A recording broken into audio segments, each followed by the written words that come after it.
Essence release ചെയ്യുന്ന വീഡിയോകൾ എത്രയും വേഗം ലഭിക്കുന്നതിന് ന്യൂറോൺസ് ചാനൽ സബ്സ്ക്രൈബ് ചെയ്യൂ.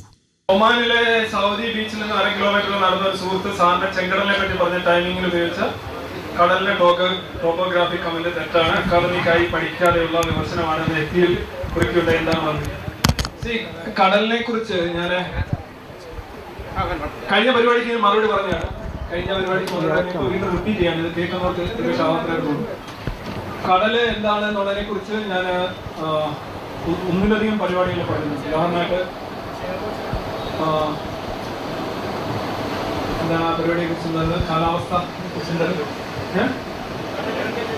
അതല്ല കടലിൽ കല്ലിടുന്നവർ മുങ്ങുന്ന മാലി. ഈ രണ്ടെണ്ണത്തിനകത്ത് എന്താണ് കടലിന്റെ ടോപ്പോഗ്രാഫി? കടല് എന്ന് പറയുന്നത് ഒറ്റ കടലല്ല. ചിലടത്ത് നിങ്ങൾക്ക് ഇറങ്ങി കുളിക്കാം, ചിലർക്ക് നിങ്ങൾക്ക് പവിഴപ്പുറ്റുകൾ കണ്ടെത്താൻ കഴിയും, ഷാലോ വാട്ടേഴ്സ് ഉണ്ടാവും, ഡീപ് ട്രെഞ്ചസ് ഉണ്ടാവും, കോണ്ടിനെന്റൽ ഷെൽഫ് ഉണ്ടാവും. ഇതൊക്കെ ഞാൻ പറഞ്ഞിട്ടുള്ള ഒന്നിലധികം പരിപാടികൾ പറഞ്ഞിട്ടുള്ളതാണ്. പുതിയ നിയമത്തിൽ ചെങ്കടലിന്റെ കാര്യം പറയുകയാണെങ്കിൽ ചെങ്കടല് അതിൻ്റെ ശരാശരി ആഴം എന്ന് പറയുന്നത് 450 മീറ്റർ ആണ്. അതിൻ്റെ ഏറ്റവും മാക്സിമം ആഴം എന്ന് പറയുന്നത് 3 കിലോമീറ്ററിന് അകലെയാണ്. അപ്പോൾ 450 മീറ്റർ എന്ന് പറയുന്നത് 1/2 കിലോമീറ്റർ ശരാശരി ആഴമുള്ള ഒരു സ്ഥലമാണ്.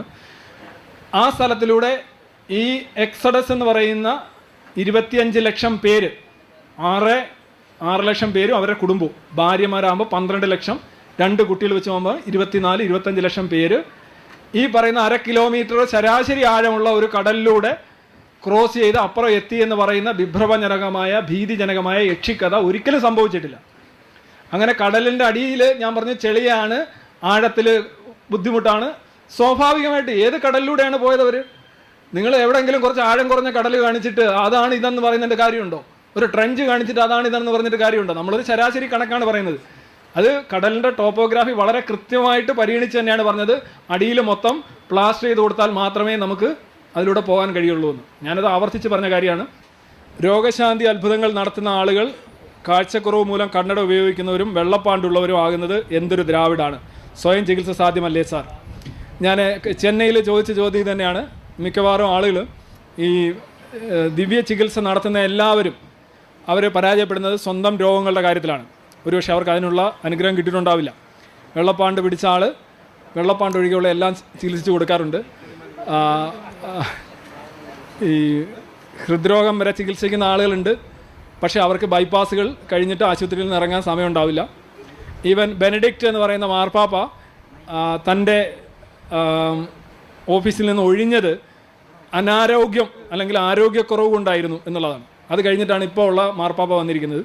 അപ്പോൾ ഒരുപക്ഷെ അദ്ദേഹം അറിയുന്നുണ്ടാവില്ല ഇവിടെ പലരും രോഗം നുള്ളിയെടുക്കുന്നതും പാണ്ടൊഴിച്ച് ബാക്കിയെല്ലാം ചികിത്സിച്ച് കൊടുക്കുന്നതും ഇവിടെ ക്യാൻസർ ചികിത്സിക്കുന്നതൊന്നും ഒരുപക്ഷെ ഈ മാർപ്പാപ്പ അറിഞ്ഞിട്ടുണ്ടാവില്ല. അതായിരിക്കും അദ്ദേഹം അനാരോഗ്യം കാരണം റിട്ടയർ ചെയ്തത് എന്ന് ഞാൻ ചിന്തിക്കുകയാണ്. ദ്രാവിഡാണോ എന്ന് ചോദിച്ചാൽ ദ്രാവിഡല്ല. ഇത് ശരിക്കും അതിനേക്കാൾ കുറഞ്ഞ പണ്ട് ഒരു അംശുമാൻ ഗേക്വാദ് എന്ന് പറഞ്ഞൊരു താരം ഉണ്ടായിരുന്നു. അംശുമാൻ ഗേക്വാദ് നിങ്ങൾക്ക് അറിയാമെന്നറിയില്ല. മരണക്കൊട്ടാണ്. ഒരു ദിവസം പോലും പുള്ളി നിന്ന് കഴിഞ്ഞാൽ ഒരു ദിവസം ഞാൻ ഓർമ്മയുണ്ട്, പുള്ളി രാവിലെ ഗവാസ്കറുമായിട്ടോ ആരാണ്ടുമായിട്ട് ബാറ്റ് ചെയ്യാൻ കയറിയിട്ട് വൈകുന്നേരം 90 ഓവറും കഴിഞ്ഞിട്ട് 82 നോട്ട് ഔട്ട് ഇങ്ങനെ നിൽക്കുകയാണ്. ദ്രാവിഡല്ല, ഗേക്വാദാണത്. യേശു ജീവിച്ചിരുന്നില്ല എന്ന് പറയുന്നു, ദൈവമില്ല എന്ന് പറയുന്ന നാസ്തികനായ താങ്കൾ ഇപ്പോൾ എല്ലാ ആഴ്ചയിലും യേശുവിനെ കുറിച്ച് പറയുന്നു, ബൈബിൾ വായിക്കുന്നു, അതാണ് യേശുവിൻ്റെ ശക്തി, ഇനിയെങ്കിലും വെള്ളയിൽ വരണം സാർ. ഇതൊക്കെ തമാശയൊക്കെയാണ്, പക്ഷേ ആവർത്തിക്കുന്നതിലുള്ള വിരസതയുള്ളൂ. ഈ ഫയർ ഫൈറ്റേഴ്സ് തീയെക്കുറിച്ച് സംസാരിക്കാൻ പാടില്ല എന്ന് പറയുന്നതാണ്. അല്ലേ? അഗ്നിശമന സേനാംഗങ്ങൾ, നിങ്ങൾ തീ വളരെ ബുദ്ധിമുട്ടാണ്, തീപിടുത്തം നിങ്ങൾക്ക് ഇഷ്ടമല്ല, അത് മോശമാണ്, അത് പ്രശ്നമാണ് എന്ന് പറയുന്ന നിങ്ങൾ എപ്പോഴും തീയുടെ പിന്നാലെ നടക്കുന്നു, അതിനുവേണ്ടി ഫൈറ്റ് ചെയ്യുന്നു എന്ന് ചോദിക്കുന്നുള്ളൂ. ഇത് യേശു ഇപ്പോൾ അങ്ങനെയാണെങ്കിൽ ഇപ്പോൾ അള്ളാഹുവായി, അടുത്ത പ്രാവശ്യം ഡിങ്കനാവും, നമ്മളിങ്ങനെ മാറി തിരിഞ്ഞ് പോകും. ഇതൊരു ചോദ്യമല്ല കേട്ടോ, ഇതൊരു എന്തോ ഒരു. പിന്നെ ഇങ്ങനെ ഞാൻ ദിവസവും യേശു യേശു എന്ന് പറയുമ്പോൾ നിങ്ങൾക്ക് തൃപ്തി ഉണ്ടാകുന്നെങ്കിൽ ആയിക്കോട്ടെ എന്നാണ് എനിക്ക്. I want to make people happy. Okay.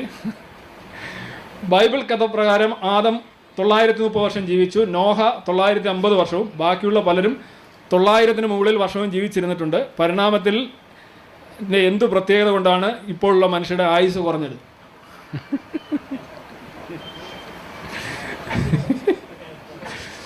ഇതിനൊക്കെ എന്താ മറുപടി പറയേണ്ടത്? ഈ 930 1040 വർഷം ആദം ജീവിച്ചിരുന്നു എന്നൊരു കണക്കും ഞാൻ കണ്ടിട്ടുണ്ട്. അത് റോയിട്ടർ റിപ്പോർട്ട് ചെയ്തതാണ്.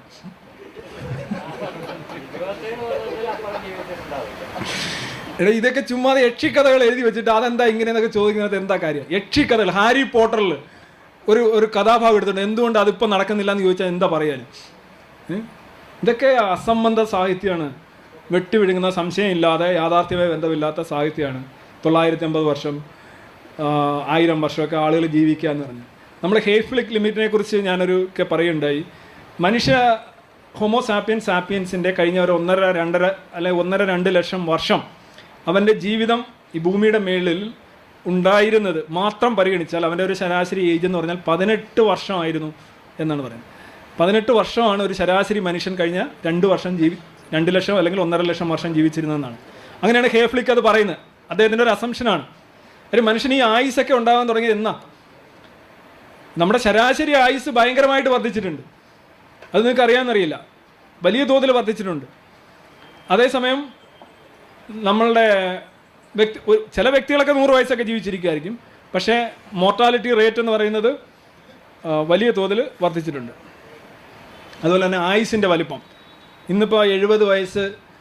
ഞാനൊരു 1910-നും 21-നും ഇടയ്ക്ക് തിരുവിതാംകൂറിലെ ഒരു കണക്ക് ഞാൻ കാർട്ടറുടെ കഴുകൻ എന്ന് പറയുന്ന പുസ്തകത്തിൽ ഞാൻ സൂചിപ്പിച്ചിട്ടുണ്ട്. അന്ന് തിരുവിതാംകൂറിലെ സ്ത്രീകളുടെ ശരാശരി വയസ്സ് എന്ന് പറയുന്നത് 25.5 വയസ്സായിരുന്നു. പുരുഷന്മാരുടെ 25. ഇന്ന് അതേതാണ്ട് 74, 75, 76 വയസ്സാണ്. Because of science, because of technology, because of medicine. അല്ലാതെ ഇത്തരം കഥകളിലൊന്നും ഒരു കാര്യമില്ല. ഇനി ബൈബിളിൽ ലേവ്യരുടെ പുസ്തകത്തിൽ നിങ്ങൾക്കിടയിൽ അന്ധൻ, കേൾവിയില്ലാത്തവൻ, അംഗഭംഗം സംഭവിച്ചവൻ എന്നിവർ ബലിപരീക്ഷണത്തിന് വരരുത് എന്ന് എഴുതിയിട്ടുണ്ട്. ബലിപീഠത്തിന് അരികെ വരരുത് എന്ന് എഴുതിയിട്ടുണ്ട്. ഭിന്നശേഷിക്കാരെ കൃത്യമായി വിശേഷിപ്പിക്കുന്ന ഈ ഭാഗം ജനങ്ങൾ വായിക്കാത്തതാണോ, അതോ വായിച്ചിട്ടും കാര്യമാക്കാത്തതാണോ, അതോ ന്യായീകരണ എംപ്ലോയീസിൻ്റെ കയ്യിൽ അത് ദാസൻ അല്ല വിജയനാണ് എന്ന മട്ടിലുള്ള ന്യായീകരണം ഉള്ളത് കൊണ്ടാണോ? Question to Ravichandran sir. ഈ ബൈബിൾ, ഞാനിതൊക്കെ ഇനി എടുക്കാനിരിക്കുന്ന ഭാഗങ്ങളാണിത്. ഈ ഭിന്നശേഷിക്കാരോട്, സ്ത്രീകളോടൊക്കെ എന്താണ് ബൈബിളിൻ്റെ സമീപനം എന്നുള്ള ഒരു പരിപാടി വരാനുണ്ട്. പക്ഷെ അതിനകത്ത് പ്രധാന ഒരു കാര്യമാണ്, അംഗവൈകല്യം സംഭവിച്ചവർ, വിരൂപരായവർ, വിക്കുള്ളവർ, മുച്ചുണ്ടുള്ളവർ, ചൊറിയുള്ളവർ, വലിവുള്ളവർ, കുള്ളന്മാർ, ഈ എന്തൊക്കെ പ്രശ്നം മനുഷ്യർക്കുണ്ടാവും, ആ ഒരു മനുഷ്യനും പുരോഹിതനാവാൻ പാടില്ല, ബലിയർപ്പിക്കുന്നിടത്ത് വരാൻ പാടില്ല. അവരെ ഒന്നും കാണുന്നത് ദൈവത്തിന് ഇഷ്ടമല്ല. കാരണം ദൈവം എല്ലാം സൃഷ്ടിച്ചവനാണ്. എല്ലാവരെയും സൃഷ്ടിച്ചിട്ട് പുള്ളിക്ക് ഇവരെ ഒന്നും ഇഷ്ടമല്ല. ഞാൻ പറഞ്ഞല്ലോ, പുള്ളിക്ക് പല കാര്യങ്ങളും ഇഷ്ടമല്ല. ഇത് വളരെ റേഷ്യൽ മാത്രമല്ല.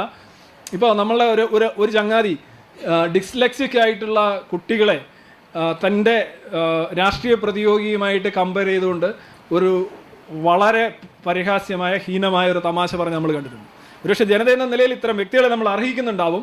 പക്ഷേ അതിനേക്കാളൊക്കെ എത്രയോ ഭീകരമായിട്ടാണ് ഈ അള്ളാഹു അല്ലെങ്കിൽ യഹോവ, എല്ലാം ഒന്നാണെന്നല്ലോ, your God and my God is one God എന്ന് പറയുന്നത്. ഈ നല്ല മൊഞ്ചുള്ള ആളുകളെ മാത്രമേ പുരോഹിതരാവാൻ പാടുള്ളൂ എന്നാണ് പറയുന്നത്. മനസ്സിലായില്ലേ? രോഗമുള്ളവർ പോകാൻ പാടില്ല. ഈ കണ്ണുണ്ടല്ലോ, എന്താ പറയുന്നത്, എന്തൊരു കണ്ണ്? കോങ്കണ്ണുള്ളവർ പാടില്ല.